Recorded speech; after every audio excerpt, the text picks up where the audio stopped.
Poverty is a big issue at this school because we are in the area we are. A lot of our parents are just trying to survive or have come from the poverty cycle themselves. I mean, if you drive, you just look out your window, you see the drugs and you see the violence. It terrifies me. I want to take them all home, but I can't. I do see a high rate of abuse in all of its different forms. Mental abuse, emotional abuse is prevalent, as well as physical abuse. And then we have quite often sexual abuse as well that we have to handle. We see kids arriving to school hungry.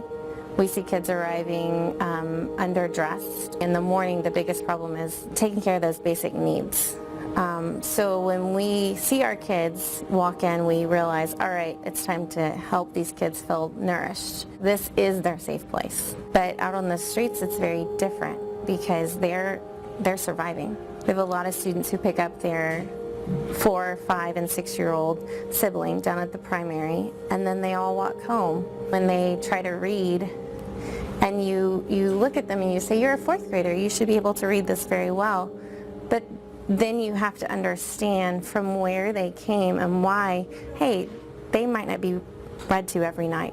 They're dealing with surviving every night, or getting to a safe place every night, or finding the next meal, or hopping homes. Quite frequently, the kids come to me and disclose, we were evicted last night, we're living in the car, and that's when we get them to the correct resource. And a lot of the resources, unfortunately, do a drug test, and quite frequently our parents cannot pass that drug test and therefore cannot get that service, which then keeps that child out of a home in the car. Just teaching them the basic social skills and understandings of life, conflict management, of anger management. The example at home is, I'm angry, versus I'm frustrated, I need a second, give me a minute, and then the parent coming back. I'm on my stuff and I'm leaving completely enough. I don't care. Let me deal with you alone. And what you give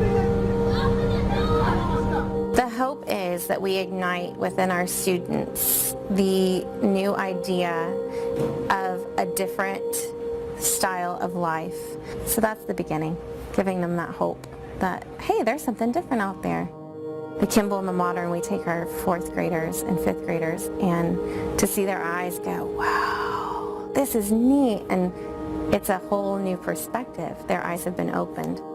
These kids need somebody to invest in them because they have known neglect and abandonment. They deserve love just as much as anybody else. Until we can come together and stop this cycle of violence and drugs, we're going to continue to battle this, but battle on. I mean, we have to.